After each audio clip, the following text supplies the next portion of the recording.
So welcome back, everybody, to the podcast. Again, I am Paul Morrow here on the Ops Desk, and today, very excited. We have a very special guest. We have Chris Swecker. He operated at the top levels of the FBI as an ADIC, an assistant director in charge. He had an illustrious career overseas and here domestically. You've seen him on the network. He's also an attorney. So, Chris, welcome aboard. Great to be here, Paul. I appreciate it. I appreciate it. Now, look, there's not a lot of people, I think, that can talk at a really penetrative level about what we're seeing going on relative to the DNI Gabbard, this tranche of documents that she has found and that she's forwarding over to DOJ now for potentially a prosecution. So I want you to put on your attorney hat as well here, and I'm just going to ask you a very open-ended question to start. What's your take, man? Yeah, I mean, a lot of this is confirmation of what many of us have been talking about and suspected for quite some time. There's a lot of documents that have been in the shadows. There's a lot of information that hasn't been disclosed. But across all the various IG investigations, the special counsel Durham, the congressional hearings or congressional inquiry, facts have been coming out. But now we're starting to see the actual raw documents, and they're being analyzed and correlated in a way that kind of gives us a picture of what really went on back in July, right around 2016, and the events leading forward through the election of Trump on through the transition and all the things that happened during that time period. And what it basically points to is there was a group of people, very powerful people inside government from the White House on down, who had made decisions for themselves that Donald Trump was not fit to be president of the United States. That was their personal judgment. And these very powerful people who wield some very important statutory powers, as you well know, Paul, use those powers to try to undermine not only his candidacy, but his actual presidential term. And now we see this all playing out. So, I mean, it really does, in terms of the raw data, it does seem that way. And as you say, we've been hearing about these sort of factoids, since even then, but never mind going forward. But now it seems to be coalescing into some sort of a record that is actually something that can be examined. So before I ask you sort of where you think it's going, I want to examine some of the players. Let's stay outside the Bureau for a second. Did you have any dealings with John Brennan? Peripheral dealings with John Brennan. I mean, we dealt with the agency at top levels, and I dealt with him when I was in Baghdad. Brennan, maybe a meeting or two. Not real up close and personal though. But I followed him and his career, and I know what his job entailed. And, I think I have fairly strong feelings about what his role was throughout this whole process. So, I dealt with him a few times as well, and I found him to be I found him to be enigmatic is the best word I could use, because the conversations with him were strange, at least from my perspective. I couldn't really tell where he was coming from. I couldn't really tell. And I'm not saying he's not sharp. He had to be sharp to get where he got. But I could not really tell how sharp he was, how fully immersed he was. And I wasn't sure we were on the same page. Now, to be clear, I was in a federal task force, et cetera. But that said, the agency, that is CIA, doesn't operate domestically. We know they don't run ops here. So I want to be clear about that. But in these sort of academic settings, situations where we were passing information that we had that we thought was outside the purview of NYPD intelligence, which is where I served, and we're giving it over to the Bureau of the agency, I did have opportunities to cross paths with him. Did you sense that he was competent? My impressions would have to come from what I've seen since my retirement from the Bureau. And no, what I see with him is someone who seems to not be able to draw the line between his personal opinions and his actual work. And I never, and I'm sure you experienced this as well, I always felt like we had the blinders on during my career. We didn't, our opinions didn't matter. I mean, many of us didn't like Bill Clinton, but we didn't carry that over into our work.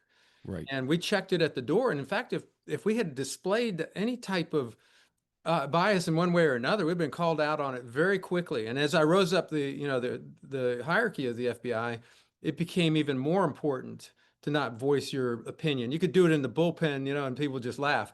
But as you move up that chain of command, you have to set the example. And in this case, I felt like he never drew that line, if you will. And I think that was a characteristic of many of the other players that we're going to talk about. Yeah, I think that's entirely accurate. I got a certain ambivalence off of him, and it might come from what Yeah. you're talking about in talking to him. I couldn't really tell how committed he really was to what we were discussing. But we got to go now. Let's move on because I think more pertinent to our discussion is going to be James Comey, who you must have crossed paths with. Oh, yes, very much so. So I did not.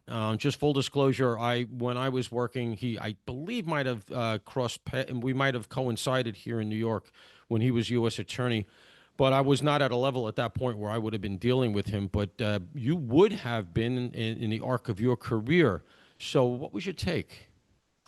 Yeah, I was the head of the criminal division, as you know, Right. and this was during the time of Enron and a lot of other, big sweeping crime waves, if you will, in the both white collar area and other areas as well. But he took the lead on the corporate fraud task force, and I dealt with him frequently as sort of a counterpart across the street at the Department of Justice. I also chaired the FBI's Special Agent in Charge Advisory Committee, so I represented all the SACs Mm, to the mm. AG's advisory committee, of which he was a member.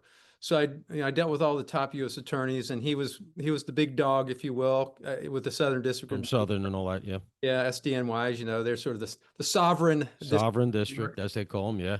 And Jim was the perfect fit for that because his ego is very clear that his ego was big. Yeah. Yeah, he was big. He had a big presence in the room. His ego was large. He was somewhat sanctimonious.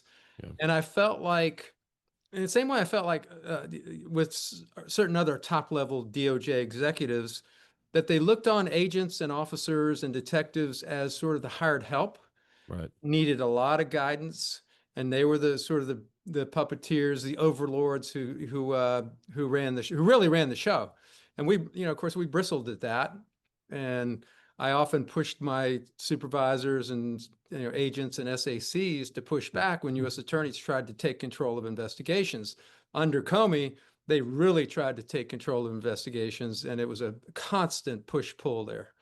Yeah, and so for anybody who doesn't know, so look, the in DOJ you got the agents under the various agencies, federally, bureau that is FBI. You have ATF, DEA, et cetera, and then you have the attorneys who prosecute the cases. And it's always a thing where who owns the case, right? The agents in the field, or if it's a task force, the detectives or captains, sergeants, inspectors, whatever rank, they're running around in the field trying to make the case. They're doing the surveillances. They feel like they're doing the street work. They're the ones who are up all night. They package it up. They bring it with analysts who also think they know they own the case. That's The right. civilian analysts think it's theirs. They That's package it up. They go into the U.S. Attorney's office, and now the U.S. Attorney, he or she, thinks that she owns the case. And there's always a little tension there, but you know what? Generally, it all gets worked out. Everybody's working towards the same mission. But you do get those instances where you have, some people knocking heads because you have discussions of, well, what do we do next? That's always the big issue, right. right? What are we going to do now? Do we got to put a source into this guy? Are we legally able to with this? But well, let's go to a wiretap. We don't have enough for a Right. wiretap. Now everybody's yelling at everybody. Right. So, you get these kinds of things. And I want to use that to segue to FISAs. All right. You worked in Baghdad. You must have experiences with FISAs. I did with FISAs. They're not easy to get. So let's just do a quick bit of history, folks. A FISA comes out of the Patriot Act, Foreign Intelligence Surveillance Act. You go to the FISA court, the FISC special court set up in D.C. You got to populate something. There's a file that's called something. I don't know if it's classified or not, so I'm not going to say the name. But you have to populate a file with stuff to have you get past the judge to get a Foreign Intelligence Surveillance Act wiretap. And it's for the purposes of national security. It's very broad. You get a lot of stuff. And it's very penetrative, and it's very sensitive when you're dealing with an American citizen. And we have one embedded in this scandal. So, Chris, you're nodding your head. I know you know all about this stuff. What do you think? Why don't you recount for us the basics of what happened with poor Carter Page, who seems a victim in this thing? Right. Well, you got to go back to the 70s and understand why FISA came into being. Right. Because Right. back in the days of, the Cold War, uh, the mounting tension between the communist countries in the U.S. Uh, U.S. citizens some were suspected of being in collaboration with, various foreign powers. And they were. And they were. Martin Luther King, others. I've seen the files. I spent my 2 years in legal counsel defending lawsuits that came out Yeah. in the 70s. Yeah. And there were no rules on in the field of counterintelligence and what they called national security. Right. They made up the rules as they went. So if they wanted to do a surreptitious entry to play in a microphone, or they wanted to do a wiretap or conduct a search surreptitiously without notifying the building owner or whoever the person was that owned that particular facility, you got a memo signed by the attorney general, or maybe even the special agent in charge in New York, where a lot of them took place. Weather Underground, Black Panthers, Sure. all of that, Sure. national security cases. So all that came out after FOIA came out, the Freedom of Information Act, and it became clear that new rules had to be made. So the beginnings of FISA was late 70s, really, and then the Patriot Act came along and refined it. But it basically set rules for the counterintelligence and national security side of the house. Mm. So it's a parallel to the criminal wiretaps and Right. free and all of that, and search warrants and all of that, all of the process that you have to do in criminal cases. They now created a sort of a mirror image on the intelligence side. The difference being it went to a secret court, and there was ex parte, meaning just the agents and just the Department of Justice presenting all that information you just mentioned, Paul, which takes months and months to work up. Right. And a judge decides whether you're going to be allowed to do the wiretap or do the surreptitious entry or plant a microphone or even do some of the basic things like conduct a search warrant or get a third-party record. So that's FISA. What happened in Crossfire Hurricane, and if you look back at July 31st, I think 2016, during the lead up to the presidential election, Right. the FBI came across some spurious information about a guy named Papadopoulos. Right. And it came in from another country, Australia at the time, Australia. Right. basically saying, "Hey, look, this guy Papadopoulos is in a bar talking to somebody, and he said, hey, the Russians are going to, have some information about Hillary Clinton." Well, at the same time, and this was passed to U.S. intelligence, and then it was passed to the FBI. But at the same time, the intelligence community, if you will, and the CIA had picked up some information that Hillary Clinton wanted to conduct or undermine the Trump campaign and try to smear them. So this information came together, and there were several meetings between Brennan, the CIA, and the NSA and the intelligence community without the FBI, and they decided, okay, we got to pass this information to the FBI. The FBI got together with this information, had their big meeting with McCabe and Strzok and Comey and the whole crew. And so this is what would normally happen, Paul, as you probably well know. If there's some indication that a foreign intelligence service is trying to compromise a U.S. citizen or co-opt a U.S. citizen, particularly a government official, 90% of the time you will go to that U.S. citizen. You will not presume that they are a spy unless there's some indication of that. And you will do what we call a defensive briefing. We do it to college professors. We do it to public officials. Done it over and over again. Hillary got one at one point, as I understand. So, yeah. Exactly. So the normal procedure would have been to do that. But for whatever reason, Jim Comey, and I think Peter Strzok was pushing this pretty hard, and so was McCabe. They decided they were going to open up a case, use that information to open up a case on the Trump campaign and 4 individuals. So somehow, over some objections inside the Bureau, they opened this investigation on the campaign, not Trump himself, and 4 individuals: Papadopoulos, Carter, General Flynn, Right. and I believe Paul Manafort. So you had 4 individual cases and then a case targeting the campaign itself, which is bizarre. Yeah. Yeah. Never seen that in my 25 years, nor in the historical research that I had to do as an attorney in the legal counsel division going back to the 70s. Yeah. Never had a presidential campaign come under investigation Right. in a counterintelligence. It's too amorphous, if nothing else. The campaign. What are the contours? What are the four corners of that? But anyway, Yeah, exactly. So they decided at some point, I think it was August of 2016, that they wanted to get a FISA on Page for some reason. And Page was a guy on the fringes, on the margins of the Trump campaign, but he had a history with the CIA. He had actually been a CIA asset. he was a Yeah. source for them. Yeah, source for them from the early mid 2000s to 2013. He had been in contact on a regular basis with Russian individuals, and he reported, he was tasked, and he kept reporting back to the agency, and he was deemed to be very reliable. And so much of his contact with these Russians was directed by the CIA. So they decide, but for whatever reason, the Bureau decides to target him, and the Justice Department shoots him down in the beginning and says, you don't have enough to go up on Carter Page. So what did they do?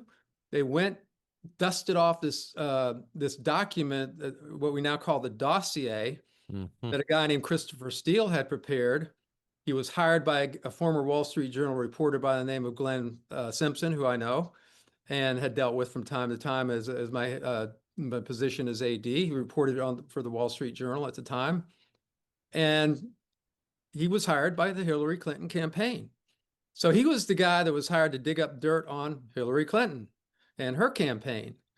So the Bureau dusted that information off, brought to them by Bruce Orr, a Justice Department official who I also know pretty well.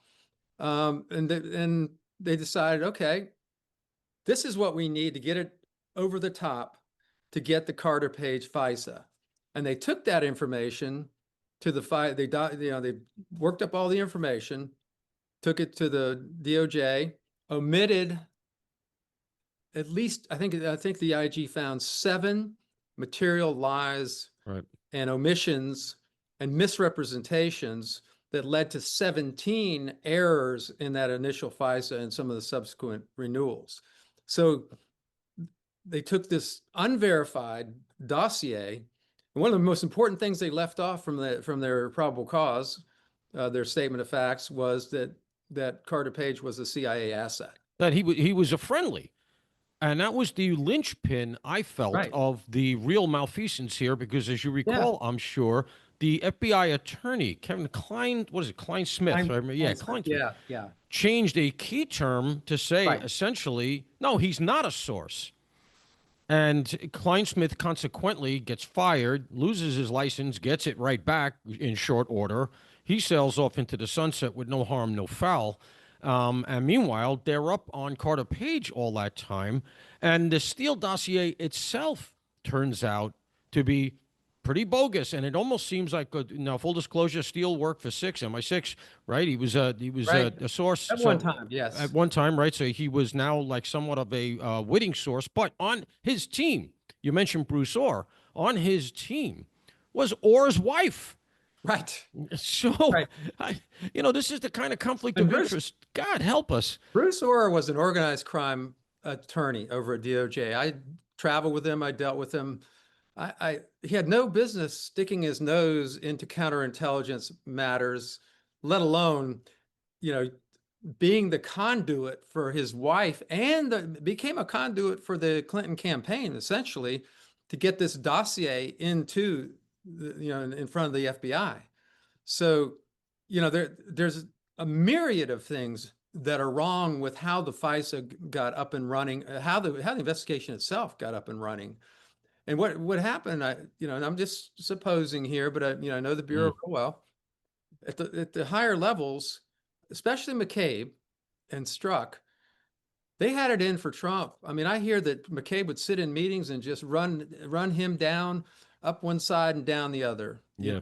And using bad language. Yeah, I can imagine.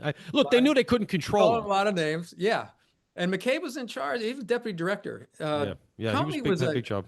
Yeah, Comey was an outside guy. I think he visited all 56 field offices. He wanted to go around and be loved and massage everybody and be the. Yeah, he's 6'6". He walks in. Yeah, right. I met him here in Charlotte. Again, when he was, after I'd retired, we spent a few minutes talking. He was visiting the Charlotte field office. That's what he did. McCabe was essentially running the day-to-day operations of the Bureau. Wow. And Wow. I think McCabe, from what I hear, Lisa Page was living in his basement uh, Hmm. as a tenant. She didn't have anywhere to live, so they gave her a basement apartment in the McCabe basement, and so he was basically her landlord. Meanwhile, she's hooked up with Struck. Hooked up with Strzok. This is like Strzok. the Brady Oh, Bunch. Go ahead. yeah. So during the IG investigation, this is an interesting aside. Horowitz did a post Yeah, mortem on sure. the Visas and all of that. Um, the Bureau had been unable to resurrect the text messages on those whatever devices they were using at the time. They didn't store but maybe 4 or 5 days. Right. Horowitz found a way to dig up all the texts, and Hmm. that's when he found all the communications between Strzok and Page and Yeah. McCabe, and they realized that he hated Trump. Oh, They yeah.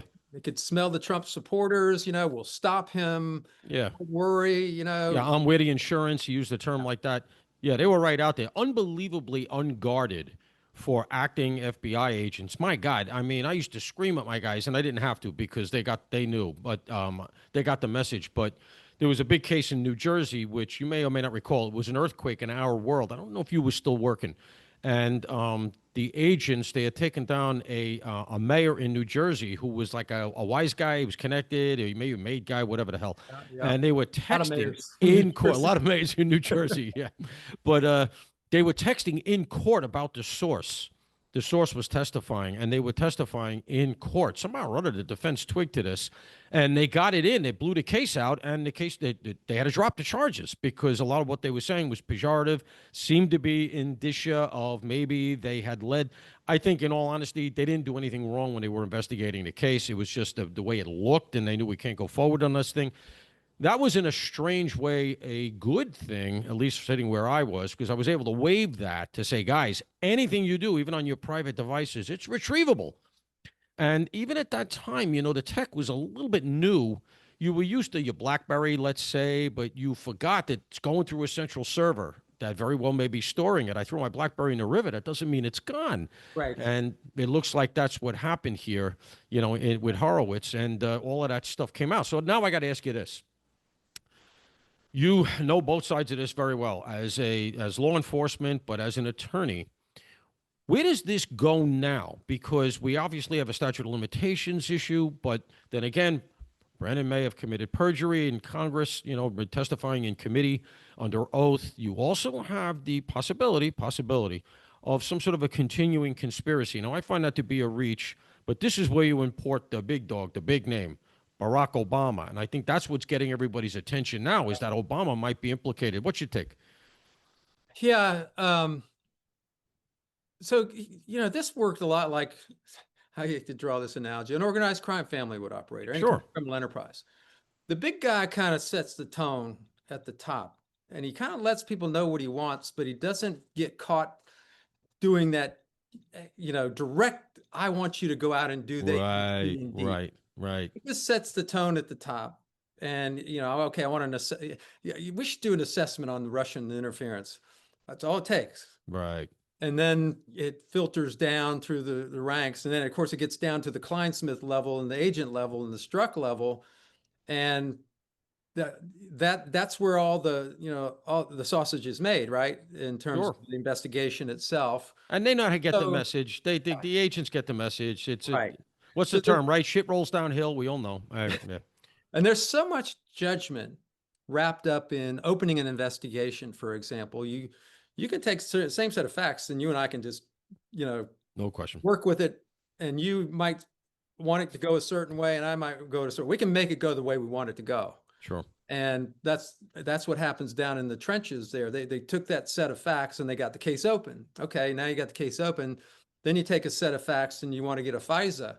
And so they, with some strategic omissions in the information and some strategic misrepresentations in the affidavits that support the FISA, and all the nuances that go into that, which I thought Horowitz did a good job analyzing, although he kind of got mealy mouthed in his, okay, In the judgment conclusion, call of it, judgment call, judgment call, yeah, judgment he backed away call. from it. Yeah, he did. Yeah, so he kind of backed off, but he did nail him on the FISA. Yeah, He didn't nail him on the case initiation, but he nailed him on the FISA. he did. And it was an illegal FISA. Two of them were declared illegal, as a matter of fact. And they went all the way up to Comey. And when they all went up the chain there, when I signed FISAs, I read them. They can be Oh 50, God, you yeah, know, they're big too. they're mind numbing to Yeah, read. They are absolutely, if you get a couple on your desk, you could take your whole day doing that. But I yeah. did it. I don't think Comey read it. Mm, I think he just, McCabe put it in front of him and said, it's all in there, sign it. mm, Same thing was Struck to McCabe. yeah, Struck puts it in front of McCabe, says, hey, it's all there, sign it. Page going along with it. She is the attorney that reviewed it because sure. she's the attorney for the counterintelligence division. So you get this group think going on at the top levels of the Bureau, and they get the four FISAs on Carter Page. That kind of bootstraps the rest of the investigation. Now you got a FISA up and running. Now you're totally invested in the Sure. Yeah. investigation. And then you got Kelly, General Kelly about to step into his role as national security advisor. He's talking to some Russians. Nothing wrong with that.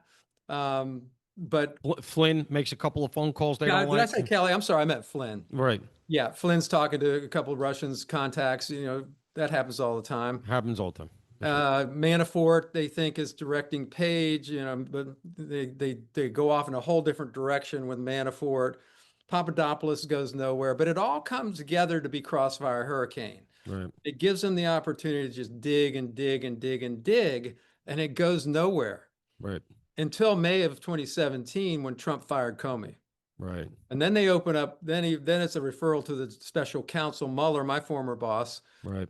because they think that on the basis that Trump obstructed the investigation. Then Right. it takes on a whole new life. And so illegal FISAs, clearly illegal, a very nuanced opening of an Yeah. investigation, Barely predicated investigation. Right. barely predicated. And, all this comes together, and it doesn't happen unless you have people that are guiding it along, that are ideologues. And we have a roadmap to their thinking in these texts between McCabe and Strzok and Page and all of them. Clearly, there was a bias there. And if you read Comey's book, which I didn't read all of it, my wife read part of it, and she said basically the whole family's in the tank for Hillary Clinton. Oh yeah. All Yeah. of them. Yeah. They all So, are. Yeah. Very clearly. so you got a director that's, biased. You got McCabe, whose wife works for the campaign, raises money for the campaign. Right. You got Page and Strzok down. You got Bruce Orr, whose wife works for, you know, and they all decided, I think, on as well as all of that, they have this propensity already, this predisposition against Trump. Then they decide he's just not a good person. Yeah. Oh yeah. Yeah. And so instead of letting the American people decide this election, we're gonna take it out of the hands of the American people. But he gets elected, so okay, Sure. now he's elected. We still think he's unfit. We're gonna go after him, and undermine his whole presidency. I think they were in too deep. I think that what happened was they never thought he was going to win. So they thought this will be safe. Hillary will be the president. She's going to cover us and all of this. If we have to, we'll close the investigation later. But then he won. Bingo. You're right. And then they were like, they had an oh shit moment. They're like, oh my God, now he's the president. He's going to open up the books. He's going to see what we were about. And my understanding is, and we're running out of time. I know you got to go, but I could do this all day. My understanding is that what happened with, and this is nothing, this is not inside baseball. They announced it that currently Patel and Bongino got in there and they found this cache of documents that demonstrate all of this. I assume that's at least some of what Gabbard is leaning on here. And she's looking at this stuff. They mustn't have had the shredder running the way they wanted to. And all of a sudden, now it begins to come to light. They apparently have the receipts. I haven't gone through all of it, but I got to tell you, Catherine Herridge has done some very good reporting. Used to be with Fox. Yeah. She's on X. She's putting the documents out. She's got the receipts. So there it is. So, look, I feel like Obama, they're never going to get him. As you said, he's too cautious. He's the president. He's got immunity and all of that, right? And you have statute of limitation issues here. I would say there's a couple of possibilities. I would say, number one, here in New York, never a dull moment. The former police commissioner is suing the mayor and all of the mayor's guys on a civil RICO because saying a mayor ran the NYPD as a RICO, and but he's suing. It's a civil suit, so as a result, the standard of proof is going to be lower. It's only going to be Right. preponderance, and I think what he really wants to do is just blow it all open through discovery, especially since the mayor is running for re-election. So really, that's the worst way to kind of hurt him.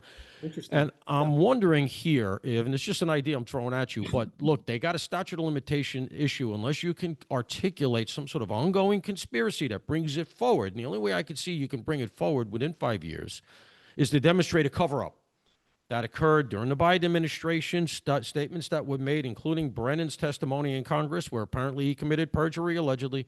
Now, if you can tie that into a RICO and do it civilly so that the bar is lower, you can at least blow it open, because I don't think anybody expects Comey. Nobody expects, at least I don't, expects Brennan or any of the big names to actually physically go to jail. I think the real thing here is either some sort of a civil case that blows it open, or a special counsel that does a report for the sake of posterity. I'll give you the last word. What's your take?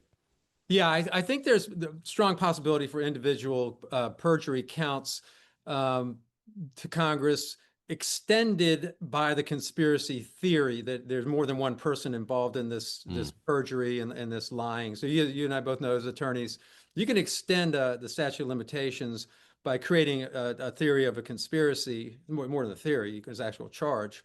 And so you go by the very last act, overt act of the conspiracy to uh, to sort of peg the statute of limitations. Right. So you can do that. The civil RICO is interesting because all you have to prove a criminal organization. In fact, doesn't have to be a card-carrying incorporated organization. It can just be a group of people who operate in some organized fashion. Mm-hmm. You have to have two predicate acts Mm-hmm. in 10 years, as you know, and that's in a much extended time frame for this criminal organization. Right. You have to show, that they're committing crimes. It's basically a conspiracy charge on steroids. It was designed, Right. as you know, for organized crime, but it's been Sure. extended out to other types of organizations. That's an interesting, I mean, you can do criminal, which is a proof beyond a reasonable doubt, or you can do civil, which is, as you say, preponderance of evidence. But I think I'll tell you what, people have a hard time getting into courts. Judges just don't like RICO in the civil Yeah, they context. they don't. Yeah, they And don't. but I think there's a good chance Brennan Mm. they can get Brennan on if they work really hard at it and knit some things together, they can get him on a perjury conspiracy charge, because he's the one that told other people that he wanted the dossier in there, and then he told the Congress that he didn't even use the dossier. Right. Behind the scenes, he's pushing the dossier, so that he involved other people in it. Right. There's your conspiracy if they can prove that. Comey did something very similar, I thought. I think he went to Congress and he told some half truths and I think some lies about the origins of Crossfire Hurricane, etc. I doubt seriously if they'll be able to get him. I still think Page and Strzok and McCabe were in there. I mean, literally conspiring to undermine the Yeah, president. I think McCabe is one of the worst actors in this thing. I actually do. Absolutely. Yeah, Yeah, and I mean, the Biden administration let him off the hook. they did. He sued. They fired him the day before his retirement was vested. Right. He sued, and then the Biden administration settled the suit in his favor. Yeah. That was inside baseball there. They had their thumb on the scales there. And they paid Strzok Yeah. and Page in their civil suit as well, Yeah. regarding the dumping of their phones. Yeah. Yeah. And then at the same time, the Justice Department allows the deputy director that fired McCabe to be sued, and they won't defend him. Hmm. Really good guy. He was. Who's that? Who's that? Oh gosh, I'll think of his name in a minute. Okay, I hadn't heard about that. Yeah. That they're not indemnifying him, huh? Is that Not right? identifying him. They no scoped him. They said he was not operating within the Right. scope of his employment. Huh. He was a deputy director that immediately proceeded or took over after McCabe. So, oh gosh, I'll think of it in a minute. I hate to do this. The names I know are too dated. Like I can think Yeah. of a few names, but they're going to be Yeah. before McCabe. He Huh. was the head of the LA office for a while, and then they brought him back as deputy director. Wow. Wow. That's He a shame. fired I me. hope the Trump administration's aware of this. Yeah, I hadn't talked to him in the last couple of months. Yeah. Dave Bowditch is his name. I just thought of it. Dave Dave Bowditch. Bowditch. Okay, Yeah, I he don't ended know up in that LA. name. Yeah, Bowdich.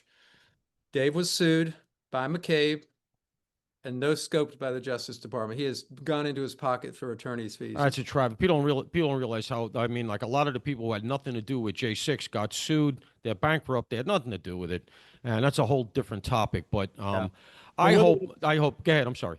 well, I was going to say, you and I are still kicking around whether criminal charges are going to come out of this. Right. Right. I think the ones that are, if they really work at it, that are exposed the most are Brennan and the inner circle in the Right. FBI. I would agree. Again, you're going to have that statute thing. That's why I'm struggling with a theory. This is why I brought up the civil RICO thing. Is just because that's the only problem here.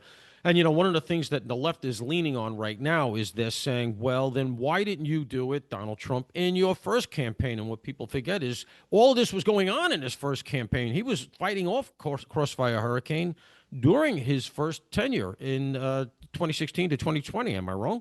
No, I mean, look, Trump has his faults, but no other person that I know of would have persevered through that and come Yeah. out on the other side the way he did. I mean, they threw everything at him. And I mean that from Crossfire Hurricane through the special counsel, through all these different various impeachments, I just kept on going. It was relentless. Relentless. The search of Mar-a-Lago, which never should have happened.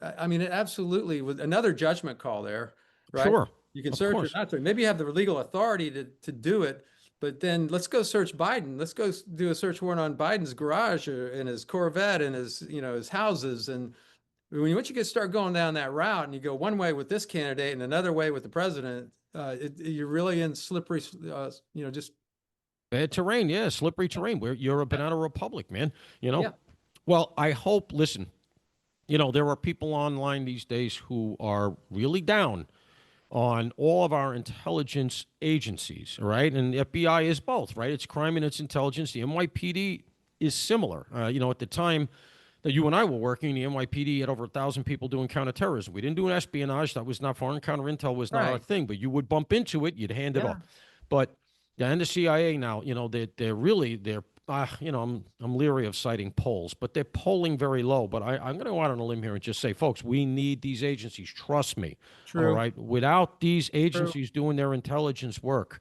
you have no idea how the Chinese, the Russians, the North Koreans, the Iran, and even people that are ostensibly theoretically friendlies will be in our knickers.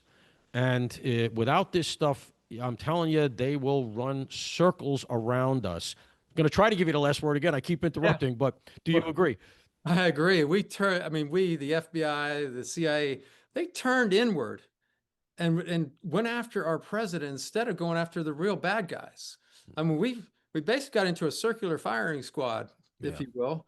yeah, Instead of leveling those resources, those scarce resources towards the Russians and the Chinese and Iranians and the North Koreans and the terrorist organizations that out there, and we what a travesty of just a miscarriage of justice the whole thing was, but it was also allowed all those other countries, those hostile dictators, to really thrive by trying to undermine our president, who's strong on the international front. right. They cut his knees out. I mean, they took him out at the knees or tried to, and all it did was weaken the whole country. I couldn't agree more. And, we are in a period where the world is shrinking because of Right? communications and everything else. And we can't afford this nonsense. We really Oh, can't. And at a point where we've actually gone to a shooting war with Iran, I've said this on the air. You right. better hope that your Shia program is up to date and ready to go because you can't reconstitute that overnight. And I don't think during the Biden administration for 4 years we were collecting on that stuff the way we need to. So Yeah. that now when you look in the toolbox, where are the Yeah. assets? Well, I mean, Paul, you're an intelligence guy. I mean, all these foreign nationals, foreign third party nationals, I forgot what the term is, that were streaming across the border should have been interviewed. Oh, the gotaways And and all that. Yeah. what an intelligence bonanza that would have been to, anybody who came across that wasn't a Mexican or a Central American is suspicious, okay? From Eastern Europe, from any of these other suspect countries, should have sat down with. They should have spent agents should have spent 2 days with each one of them. You'd have developed a Absolutely. lot of sources, a lot of information. Instead, they just let them melt away into the country. So we got that to deal with, and I'm sure we lost a lot of other opportunities when we spent all these resources looking at President Trump and his campaign and his people. I mean, my gosh, we had other things to do that were far more important than that. And I mean, huge missed opportunities throughout that whole process, especially during the Biden administration when he just opened the borders. Unbelievable. You know, you and I both know the hardest thing to deal with when you actually do twig to a potential threat domestically, when you have a subject, is to try to contextualize that person. And Right. when you have no biometrics, no border friction, Right. no anything, you're like, I know nothing about this person except for the Right. fact that he's here and he shouldn't be. And people are saying he's got bad intent. Now, what the hell do we do? That just makes your job so much harder. And we got 10 to 12 million of them through the southern border under the Biden administration. Unbelievable. I mean, But, crime, terrorism, counterintelligence. I mean, we just, no country in the whole world would have done that, but we did. but we did. All right, I got to ask you one last question now Right. because you brought it up. Are you out of the game completely, or what's the story with Chris Swecker? You just making money now, or what happens if the phone rings? Still practicing law, very selectively, and I do a good deal of consulting. I do security assessments for Hmm. universities. I've done Carolina, High Point University. I kind of pick and choose what comes my way. I mean, and I'm not going to answer the phone. I mean, I'm not going to not answer the phone when it rings, but I'm getting long in the tooth, and it's probably time to take the off ramp. But I'll stay in the game. I don't believe you. All right, listen, man, we appreciate it. Like I said, I could do this all day. You can see, folks, you can see there's, we used to have a saying in the police, this guy's the police. You can see Chris Swecker, former ADIC, assistant director in charge of the FBI, an attorney, served overseas, served the head of the criminal division. These are, if you don't know, these are big, big jobs. And we're lucky to have guys like him. Chris, I appreciate you Yeah, being here, man. And, you got to come back and talk to us again with some developments here. Will you come? yeah, absolutely, Paul. I love your show. I mean, we talk the same talk, Yeah, we do. This was fun, even man. though I'm from the South. What's yeah, yeah, even though you're from, well, we'll forgive you. It's all right. No, you could well, you got that accent. I don't know where you got that, but I don't know. all right, brother. We appreciate you. And folks, we at the Ops Desk, thank you for coming along. In the meantime, all of you, please stay safe.